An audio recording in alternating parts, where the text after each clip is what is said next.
அகில இந்திய விவசாயிகள் சங்கத்தினுடைய தேசிய 30வது மாநாடு மாதம் ஏப்ரல் 15, 16, 17 ஆகிய 3 தினங்கள் இங்கே நாகப்பட்டினத்தில் நடைபெற இருக்கிறது. இந்த மாநாடு இன்றைய அரசியல் சூழலில் மிகுந்த முக்கியத்துவம் வாய்ந்த மாநாடாகும். குறிப்பாக இந்தியாவில் வாழும் மக்களில் பெரும்பான்மையான மக்கள் விவசாயிகள். மத அடிப்படையில் விவசாயிகள், கிறிஸ்தவர்களாக இருக்கலாம், இந்துவா இருக்கலாம், முஸ்லீமா இருக்கலாம், சீக்கியர்களாக இருக்கலாம், விவசாய தொழிலைத்தான் அடிப்படையாக கொண்டிருக்கிறார்கள். சிறு குறு நடுத்தர விவசாயிகள் இருக்கிறார்கள், கொஞ்சம் வசதி படைத்த விவசாயிகளும் இருக்கிறார்கள். இவர்களுக்கான பிரச்சனை என்பது ஒரு நீண்ட நெடுங்கால பிரச்சனையாகும். குறிப்பாக ஒன்றிய அரசாங்கம், மோடி தலைமையில் அமைந்திருக்கிற ஒன்றிய அரசாங்கம் விவசாயிகளுக்கு விரோதமான 3 மசோதாக்களை நாடாளுமன்றத்தில் முன்மொழிந்து ஒரு நல்ல விவாதம் கூட இல்லாமல் நிறைவேற்றி முடித்து விட்டது. அந்த சட்டங்கள் 3மே விவசாயிகளுக்கு எதிரானது. குறிப்பாக முழுக்க விவசாயிகளுடைய பிரச்சனை, நாடு முழுவதும் இருக்கக்கூடிய விவசாயிகளுடைய பிரச்சனைகள் குறித்து விவாதித்து பல்வேறு தீர்மானங்கள் நிறைவேற்றப்படும். அந்த கட்சி அபிப்பிராயம் அந்த கட்சியில முடிவு பண்ணி அறிவிப்பாங்க. அவங்களுக்கு அவசரம் தாங்கல, அதனால அவங்க அறிவிப்பாங்க. பொதுவா தேர்தல்னா தேர்தல் அறிவிக்கப்பட்ட பிறகும் ஒரு கட்சி வேட்பாளரை அறிவிப்பாங்க. அவங்க ஏதோ ஒரு சிந்தனையில அறிவிக்கிறாங்க, அதை நம்ம பேசிட்டு இருக்கோம்.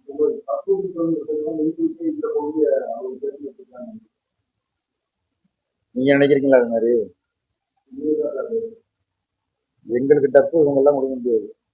அவங்க டப்பா தான் காலியாகும். மாண்புமிகு முன்னாள் முதலமைச்சர் எடப்பாடி பழனிசாமி அவர்களுக்கு விவாதிக்கிறதுக்கு ஒன்றும் பிரச்சனை இல்லை. ஏன்னா தமிழ்நாட்டு பிரச்சனைகளை பூரா ஒன்றிய அரசாங்கம் எதிராக இருக்கு. ஒவ்வொன்றுக்கும் தமிழ்நாடு சட்டப்பேரவையில் தீர்மானம் நிறைவேற்றப்படுது. அனைத்தையும் ஆதரிக்க வேண்டிய நிர்பந்தத்திற்கும் கட்டாயத்திற்கும் அதிமுக தள்ளப்பட்டிருக்கு. தவிர்க்க முடியாம ஆதரிக்கிறாங்க. இப்ப தொகுதி மறுசீரமைப்பு சம்பந்தமா கடந்த மார்ச் 5ஆம் தேதி அனைத்து கட்சி கூட்டத்தை முதலமைச்சர் கூட்டினார். அந்த கூட்டத்தில் அதிமுக பங்கேற்றது.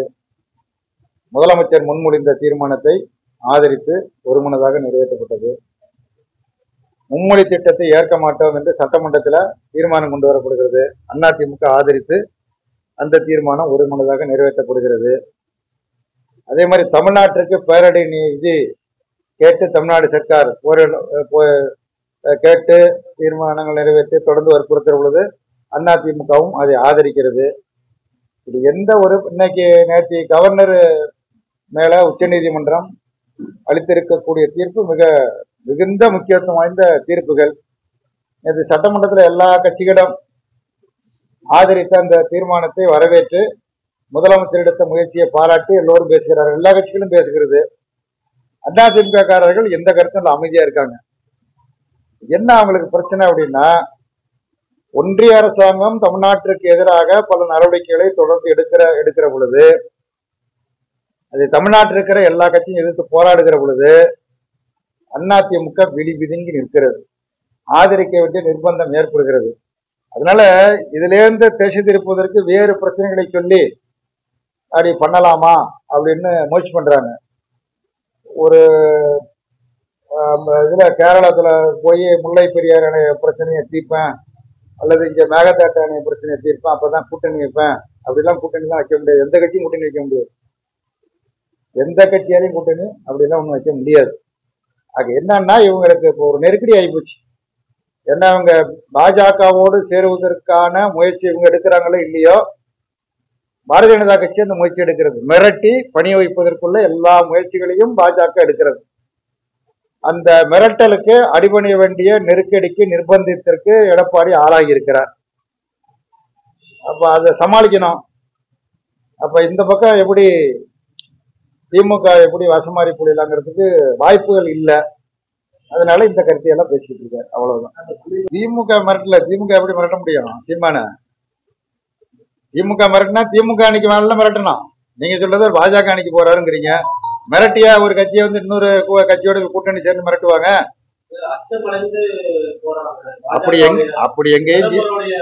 அப்படி எங்கேயும் சீமான் சொல்லல என்ன மிரட்டுறாங்க அப்படின்னு. சீமா எந்த இடத்துலயும் சொல்லல. பாஜகவுக்கு கால் ஊன்றதுக்கு தமிழ்நாட்டை இடம் இல்லை. அதனால பல பேருடைய பலவீனத்தை பயன்படுத்தி தங்கள் அணியில் சேர்ப்பதற்கு முயற்சிக்கிறார்கள். அந்த மிரட்டலுக்கு உருட்டலுக்கு பயந்து போய் சேரலாம். அந்த மத ஓடத்தில் போய் ஏறலாம். அது அவர்களுடைய விருப்பத்தை பொறுத்தது. அவ்வளவுதான்.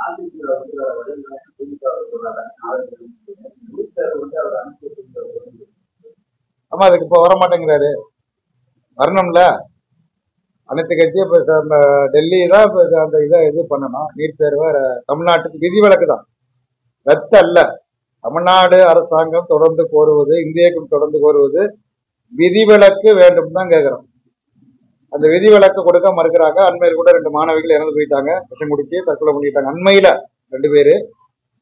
அப்ப கொடுக்க முடியாது, விதிவிலக்கு தர முடியாது அப்படிங்கிறதுல ஒன்றிய அரசாங்கம் உறுதியாக இருக்கிற காரணத்தினால் அது குறித்து விவாதிப்பதற்கு சட்டமன்றத்தில் அங்கம் பெற்றிருக்கிற அனைத்து கட்சி கூட்டம், எல்லா கட்சிகளும் கிடையாது, சட்டமன்றத்தில் இடம்பெற்றிருக்கிற கட்சி தலைவர்களுடைய கூட்டம், எங்க கட்சியின் சார்பாக கட்சி சட்டமன்ற குழு தலைவர் ராமச்சந்திரன் அதில் பங்கேற்பார்.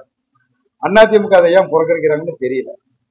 பாஜகவுடைய பகை வரும் என்கிற பயப்படுறாங்களா என்னன்னு தெரியல.